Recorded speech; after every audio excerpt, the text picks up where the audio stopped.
Reciban un cordial saludo. El tema de ahora es muy importante y estaremos hablando de la eliminación de compuestos orgánicos del suelo por bioremediación.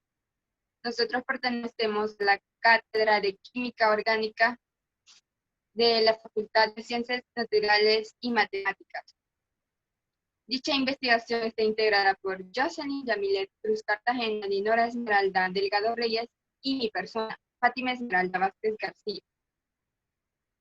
Como objetivo general, conocer el método de bioremediación basado en la revisión bibliográfica de dicha técnica para la recuperación de suelos por contaminación de compuestos orgánicos. Como objetivos específicos, la identificación de métodos de bioremediación aplicados en recuperación de suelos contaminados por hidrocarburos, comparar y reconocer las posibilidades, requerimientos y dificultades de la recuperación de suelos contaminados en los diferentes métodos de bioremediación, realizar las características físicas, químicas y biológicas del suelo, así como la modificación de las propiedades de los hidrocarburos para establecer las condiciones biodegradables. Y por último, definir los factores que condicionan la bioremediación en suelos. Siguiente, por favor. La eliminación de compuestos orgánicos del suelo por bioremediación. ¿Qué es bioremediación? Es el proceso que se utiliza las habilidades catalíticas de los organismos vivos para degradar y transformar contaminantes tanto en ecosistemas terrestres como acuáticos. La bioremediación puede definirse como la respuesta biológica al abuso ambiental. En la figura podemos observar, figura 1, un típico aspecto de riachuelo, las aguas oscuras cargadas de residuos orgánicos derivados del petróleo, de ciertos tóxicos y escasez de oxígenos que no permiten el desarrollo de la fauna normal. Siguiente, por favor.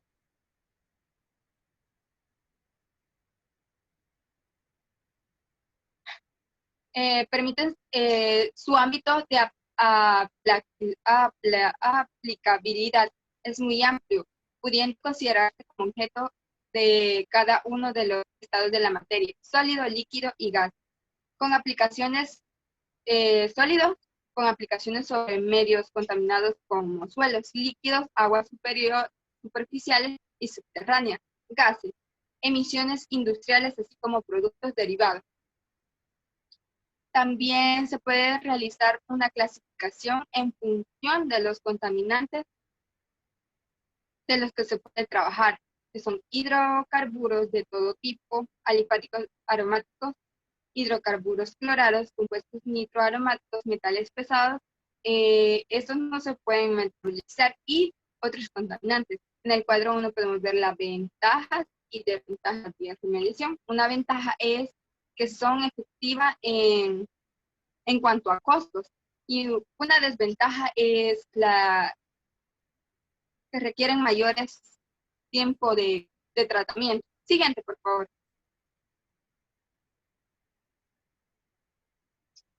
La bioquímica y la bioremediación. El fundamento bioquímico de la bioremediación se basa principalmente en la serie de reacciones de óxido-reducción que se produce en la cadena respiratoria o transportadora de electrones de las células de las cadenas. La cadena inicia un sustrato orgánico que es externo a las células. En la imagen podemos observar la reacción de degradación aerobia y la degradación anaerobia. Siguiente, por favor.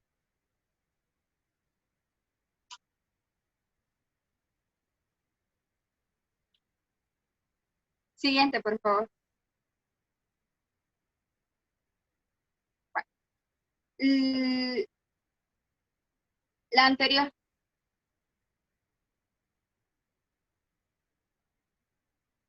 Lugar de la realización puede ser in situ e ex situ.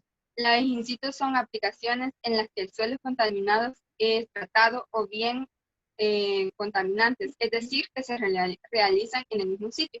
Ex situ es la realización de este tipo de tecnología, requiere la excavación, degradado o de cualquier otro proceso. Una ventaja de in situ es que permite tratar el suelo sin necesidad de excavar. Una desventaja es que se requiere mayor tiempo de tratamiento. Sí, ventaja, menor tiempo de tratamiento, y la desventaja es necesidad de excavar el suelo. Siguiente, por favor.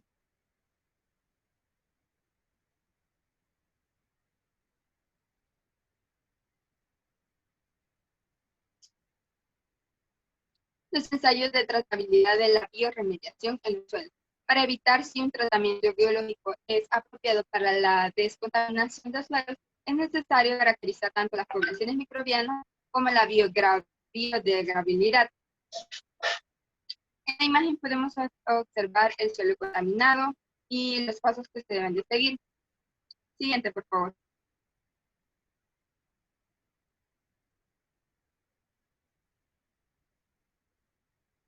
Suelos de zonas petroleras.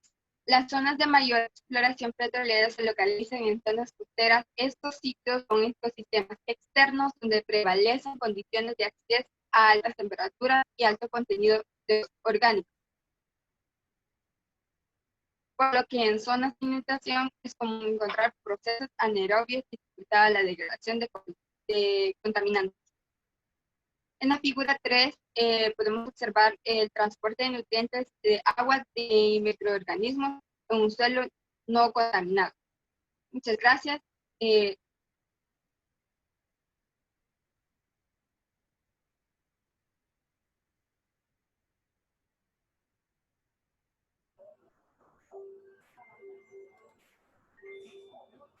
Ok.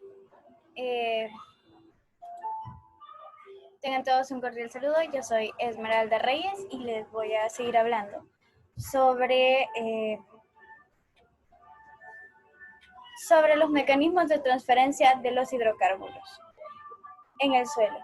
La acumulación de los hidrocarburos en el suelo está ligado a fenómenos de absorción y de adsorción. En ambas se describen interacciones físico-químicas entre las partículas del suelo y los contaminantes orgánicos. En la adsorción, las moléculas orgánicas interactúan en el interior o en el exterior de la partícula mediante interacciones electrostáticas, ya sean interacciones de Van der Waals o puentes de hidrógeno. La absorción de los compuestos hidrocarbonados se encuentra con la materia orgánica.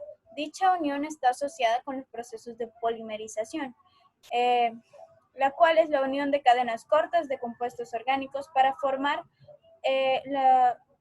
estructuras de mayor complejidad.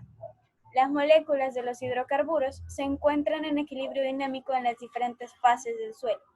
Aunque este estado es muy limitado en la naturaleza, ya que el suelo de una zona baldosa no es un sistema cerrado, ya que existen diferentes procesos cinéticos y en las propiedades geológicas de la zona baldosa. En la siguiente imagen podemos observar los mesoporos y los microsporos. Los microsporos son esa parte más externa del suelo donde el agua puede pasar de una manera más libremente, y los mesoporos son poros de un diámetro de entre 2 a 50 nanómetros.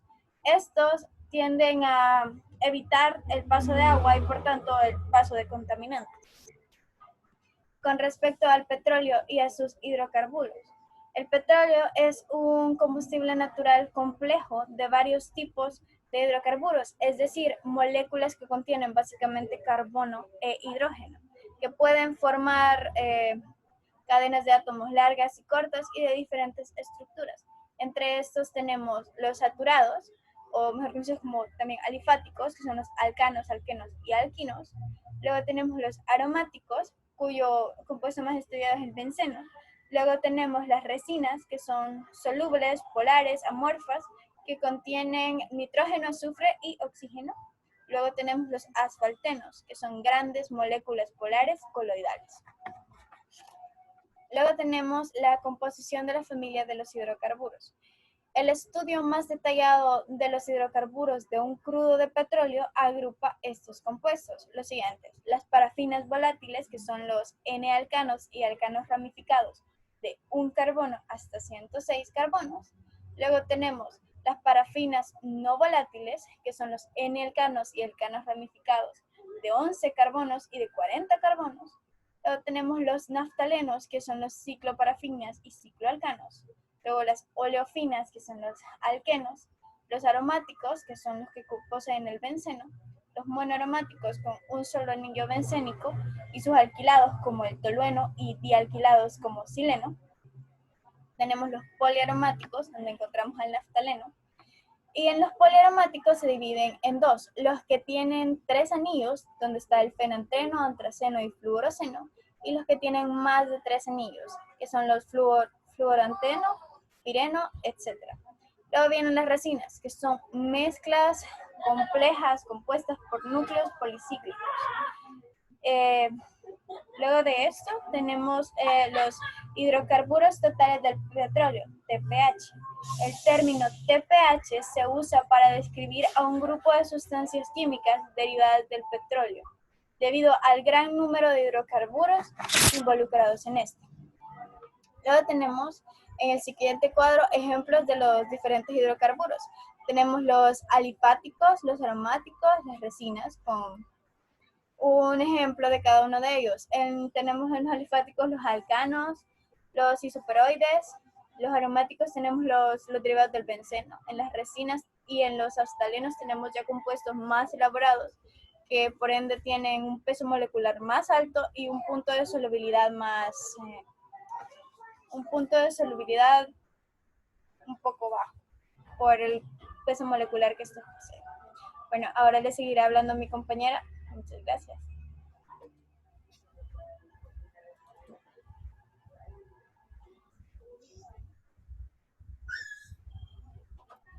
En esta ocasión me corresponde a mí proseguir con el trabajo y les hablaré sobre un par de ejemplos. El primero es derrame de hidrocarburos. Consideremos un caso frecuente de contaminación, el derrame de hidrocarburos sobre el suelo.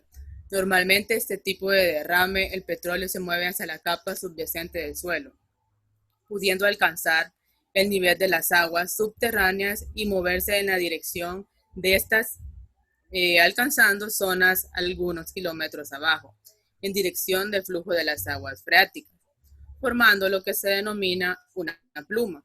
Como se puede observar en la imagen, tenemos el hidrocarburo, el subsuelo y cómo viaja a través del nivel de la freática saturada en agua, y la pluma en agua subterránea y la dirección de flujo del agua subterránea.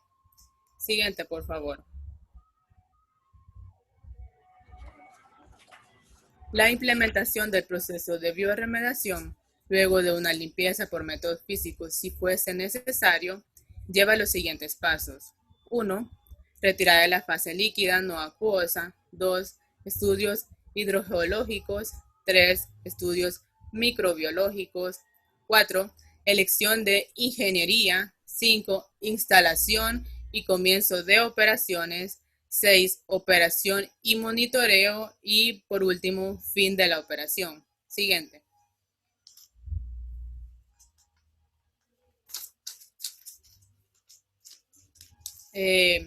Para comenzar, en el número 1 teníamos si existe una fase no acuosa de hidrocarburos, debe procederse a su remoción, ya que es una fuerte concentración de material peligroso. Difícilmente puede degradarse in situ, pero una manera módica de realizarlo es bombeando el líquido. Y en el número 2 tenemos el agua subterránea transporta contaminantes y si se desea eliminarlo es necesario hacer un estudio hidrogeológico, ¿Qué nos facilita esto? Saber el tamaño de la pluma, la dirección y la velocidad del flujo. Además que se necesita hacer un pozo para saber el grado y extensión de la contaminación. Además, estudios sobre características y composición del suelo. También es necesario saber la cantidad de líquido que se desea filtrar o se desea tratar, Cabe destacar que debemos considerar que para una contaminación de varios cientos de ppm de hidrocarburo, es necesario tratarla entre 3 y 2 volúmenes de agua por pozo. Un tratamiento involucra el bombeo del líquido hacia la superficie y la remoción del hidrocarburo y luego reinyectar el agua si se puede. En el punto 3 tenemos estudios microbiológicos. Es necesario estudiar el comportamiento de los microorganismos indígenas, es decir, lo que se encuentra en el área. ¿Para qué? Para saber cómo afecta el grado de degradación de los contaminantes, la respuesta a los tóxicos y el efecto de agregado de nutrientes como oxígeno u otros. En algunos casos se necesita hacer una siembra con otros microorganismos. En otros se necesita hacer una mezcla entre el suelo contaminado y el suelo con materia orgánica, es decir, un compost. Esto se hace en temperaturas ideales, agitación de energía y una mezcla homogénea del suelo. Como siguiente teníamos la elección de ingeniería. Una vez se realizan los estudios anteriores, debemos desarrollar un sistema como tal que permita una optimización, el proceso de degradación microbiológica realizado en las instalaciones y perforación que permita la inyección de oxígeno y de nutrientes. En el siguiente tenemos, cabe destacar que cuando se le agrega fosfato puede formarse un precipitado de fosfato de calcio, que al precipitarlo puede taponear la perforación. Y la siguiente, que era la número 5, en primer lugar se comienza con una extracción del agua y se pone en marcha el sistema de purificación. Si el agua reacciona como se espera, se procede a agregar nutrientes, pero de poquito a poquito hasta llegar a lo deseado. Luego se le inyecta oxígeno gaseoso o peróxido de hidrógeno. Y en el sexto tenemos operación y monitoreo. Debe medirse diariamente la cantidad de pH, oxígeno, nutrientes, potenciales redos y en menor cantidad la toxicidad del hidrocarburo, etc. Y en el número 7, y para finalizar, estábamos en la finalización de las operaciones. Cuando los niveles de contaminación alcanzan un nivel permitido por la legislación vigente, se realiza el informe final para los distintos niveles gubernamentales. Siguiente, por favor.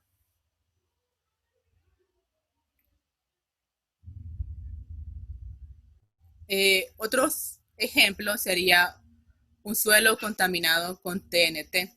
La biorremediación de suelos contaminados con nitrotolueno es muy importante por dos motivos. En primer lugar, el dinitro y el trinitro son carcinógenos. Y en segundo lugar, los emplazamientos con contaminación son muy importantes en tamaño y muestra.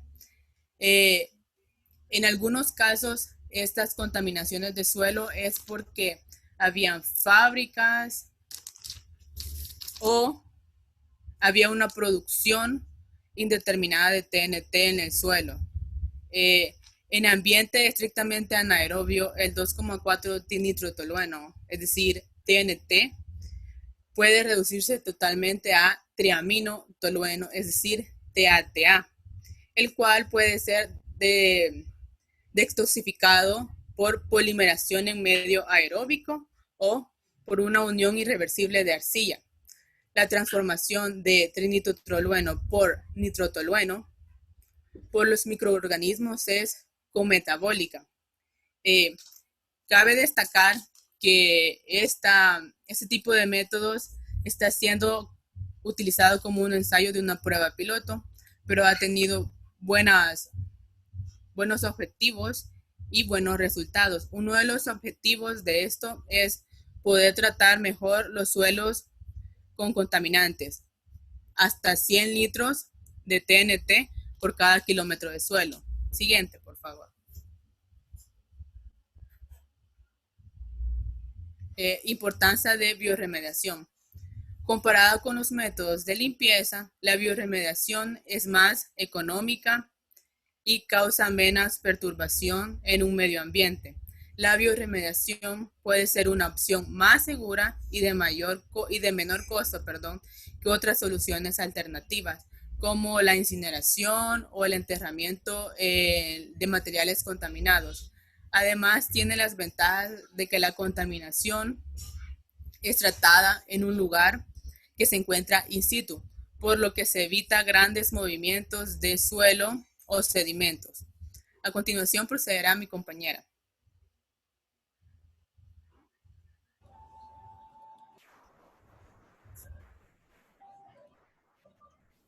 Ok, con respecto a la discusión de los resultados, es importante diferenciar entre las tecnologías de descontaminación del suelo a aquellas que suponen una solución temporal de aquellas que potencialmente pueden transformar los contaminantes en productos inicuos. La bioremediación basada en la utilización de microorganismos y su potencial metabólico biodegradador para eliminar o transformar los contaminantes del medio en productos inicuos tiene ventajas respecto a los métodos físico-químicos. ¿Cuáles podrían ser estos?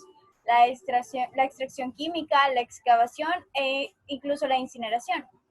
Las ventajas que estos tienen van desde lo económico hasta la manera en la que los procesos físico-químicos pueden ya afectar al suelo. Sin embargo, los procesos físico-químicos tienen la ventaja de que pueden llegar a ser más rápidos y a veces más efectivos, pero estos dañan por completo la microbiota autóctona del suelo y modifican las características físico-químicas de este. También, la humedad del suelo puede limitar de forma severa la biodegradación. No obstante, el nivel óptimo de humedad depende del tipo de suelo. También depende del tipo de biodegradación, si es anaerobia o aerobia. Y también hay que tomar en cuenta que el déficit de agua, si bien puede disminuir el transporte de contaminantes, también el transporte de nutrientes. También tenemos que las distintas familias de hidrocarburos del petróleo, los N-alcanos y los alcanos ramificados de 10 a 20 carbonos, son más fáciles de biodegradar que los que tienen más de 20 carbonos, ya que tienen un peso molecular más alto y su solubilidad en agua es más baja. Así también los compuestos aromáticos. Los que poseen de 2 a 3 anillos bencénicos son más fáciles de biodegradar que los que tienen más de 5 anillos bencénicos. La mayor parte, las resinas y los aftalenos son muy poco biodegradables, ya que son estructuras químicas muy complejas. Por ende, mayor peso molecular y la misma relación con la solubilidad. La mayor parte de los hidrocarburos del petrolíferos son degradados fácilmente de forma aeróbica, con CO2 como aceptor final de electrones, ya que en presencia de aceptores de electrones alternativos como el hierro o el CO2, sí se pueden biodegradar, pero con tasas más bajas.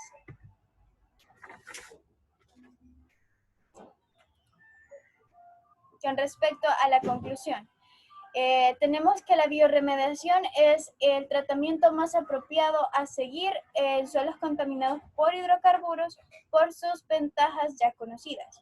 El proceso ex situ también permite un mayor control de procesos de remediación.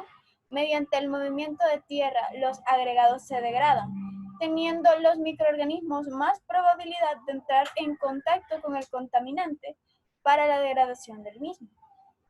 En general, la contaminación de los suelos por productos compuestos o desechos orgánicos de la industria petrolera pueden ser tratados y recuperados ecológicamente con la bioremediación, basada en la estimulación de los microorganismos para adecuación de factores abióticos. Ahora seguirá hablando mi compañera. Gracias.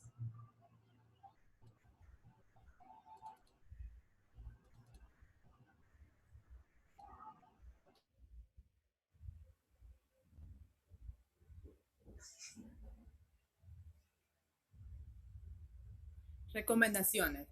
Se recomienda valorar los impactos de la mano de obra en los procedimientos de extracción del suelo para mitigar el impacto ambiental. Se recomienda la completa identificación de los contaminantes de un derrame para evitar contaminaciones de mayor impacto como subproducto de procesos. Se recomienda realizar un estudio completo del suelo y contaminantes antes de realizar cualquier tipo de proceso. Siguiente, por favor. Esta es nuestra bibliografía. Siguiente, por favor. Esta también y esta. Gracias por su atención prestada y esperemos que haya sido de mucha relevancia compartir este día, este tema con ustedes. Muchas gracias.